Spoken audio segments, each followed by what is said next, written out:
Hey everyone, welcome back. Today we're taking a trip down memory lane to a time before the internet became the central hub of our lives.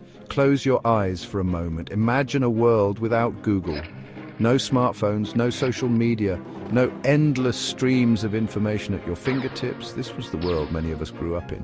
A time when facts were facts and the world operated on actual, verifiable information. No, we're not talking about a utopian fantasy. We're talking about a real, tangible era that many of us lived through. So let's dive in and explore what it was like before the internet's perception of truth took over.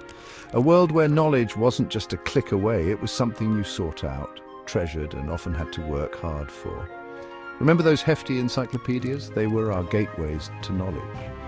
If you wanted to learn about a specific topic, you had to go through the physical process of finding the right volume, flipping through the pages and absorbing the information. Libraries were our sacred spaces, filled with the scent of aging paper and the quiet hum of knowledge seekers. Back then, we relied on face-to-face conversations, expert opinions, and trusted sources like books and documentaries for information. There was a certain charm to this slower, more deliberate way of life. You had time to process information, form your own opinions, and engage in meaningful discussions with others. The internet has undoubtedly revolutionized the way we access information, but it has also come with its own set of challenges. Let's take a trip down memory lane and explore the fascinating world before the internet took over. Remember the days when making a phone call meant dialing on a rotary phone and waiting for each number to rotate back? Or when keeping a journal meant writing by hand, capturing your thoughts and memories in a tangible form. Family time often meant gathering around the TV to watch a show together rather than everyone being glued to their own screens. And capturing moments required a camera with film which you had to develop in a darkroom or send away to be processed. Writing a letter or a document meant using a typewriter with the satisfying clack of keys striking paper. News was consumed through newspapers with the rustle of pages and the smell of fresh ink. And if you were out and needed to make a call, you had to find a payphone and have the right change. Researching meant using a library card catalogue, flipping through cards to find the right book. And sometimes reading by candlelight when the power went out, adding a touch of magic to the experience. Let's cherish these memories and appreciate how far we've come, while also remembering the simple joys of the past. Before Wikipedia, there was Encyclopedia Britannica, a trusted source of knowledge for generations. These massive volumes were a staple in many households, containing a wealth of information on virtually every subject imaginable, from science to history, literature to art. I can still recall the thrill of receiving a new set every year, eager to delve into its pages and discover new wonders of the world. Each volume was a treasure trove of knowledge waiting to be explored. The process of looking something up was an adventure in itself, a journey through the pages of human understanding. You had to carefully navigate the index, locate the correct volume and page number, and then immerse yourself in the text. It was a meticulous process that required patience and curiosity. It was a slower, more deliberate way of learning, but it allowed for deeper comprehension and retention. The tactile experience of turning pages and the satisfaction of finding the information you sought were unparalleled. These encyclopedias weren't just sources of information. They were cherished possessions, often passed down through generations. They held a special place in the family, symbolizing a legacy of learning. They symbolized knowledge, education, and a thirst for understanding the world around us. In a way, they were our window to the world, opening up new horizons and expanding our minds. Libraries were our havens, our portals to countless worlds and ideas. The moment you stepped inside, you were enveloped in a sense of tranquility and possibility. The air was thick with the scent of old books, the shelves overflowing with stories waiting to be discovered. Librarians were our guides, their knowledge seemingly limitless. They possessed an uncanny ability to point you in the right direction, whether you were looking for a specific book or simply exploring a new subject. They were the original search engines, but with a human touch. Libraries weren't just about books either. They were community hubs, hosting events, workshops, and lectures. They played a vital role in fostering a love of learning and connecting people with shared interests. Remember when you wanted to learn something new and you couldn't just Google it? Instead, you had to seek out an expert, someone who had dedicated their life to understanding that particular subject. This often involved face-to-face interactions, phone calls, or even handwritten letters. Imagine needing to fix a leaky faucet. Instead of watching a YouTube tutorial, you'd call up the local plumber, pick their brain, and learn from their years of experience. Or if you wanted to delve into a historical event, you'd visit a historian, someone who had spent years researching and analyzing the past. These interactions weren't just about gaining information, they were about connecting with individuals who possessed a deep understanding and passion for their craft. It was a more personal, engaging way of learning.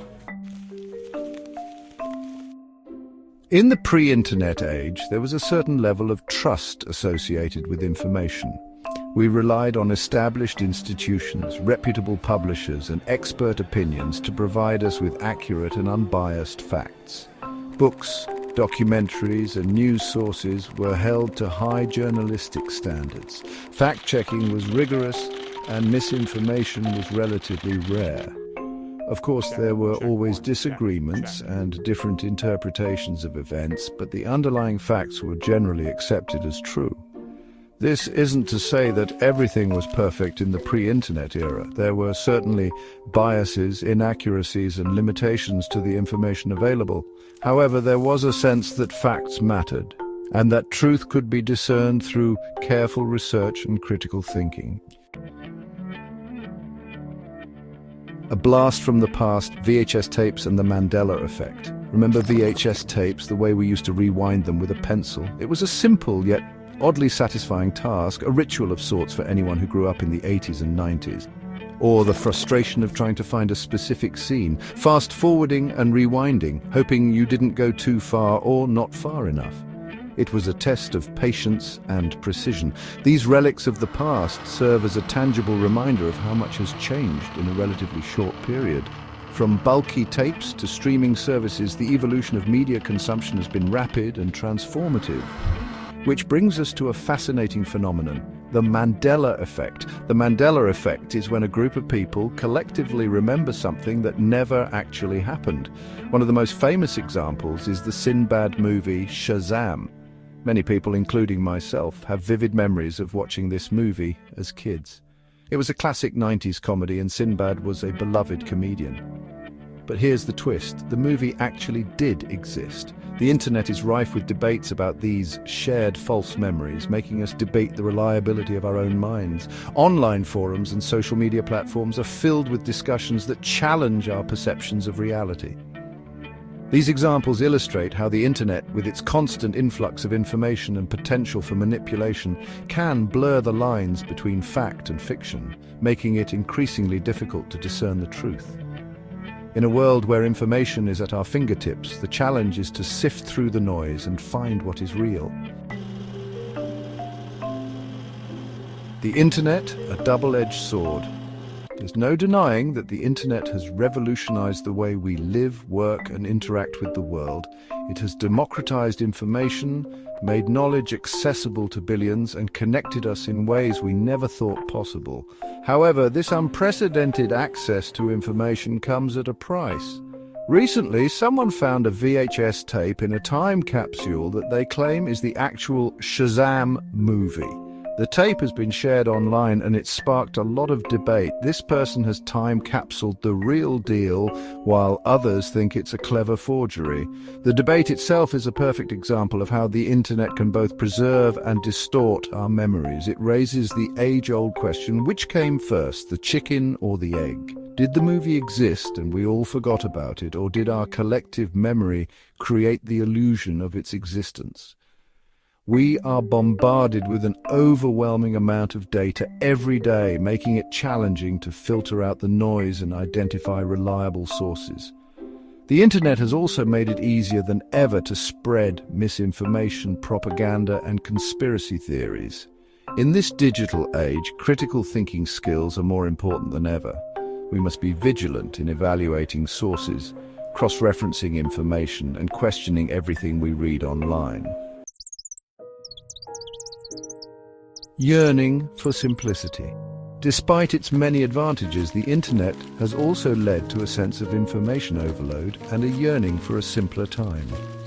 Many of us long for the days when we weren't constantly bombarded with notifications, news updates, and social media feeds. There's a certain nostalgia for the pre-internet era, a time when life seemed less hurried and more grounded in the physical world. We had more time for contemplation, for face-to-face interactions, and for simply being present in the moment.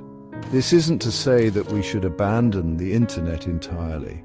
Rather, we should strive to find a balance, to use technology in a way that enhances our lives without consuming them entirely. What are your memories of life before the internet? Regardless of the truth, this story reminds us of a time when our experiences were more personal and less mediated by technology. We are older than the World Wide Web, AOL, and Google combined. We experienced real-life things that the internet can't replicate. We remember a time when facts were facts and the world was a bit simpler, even if it was slower.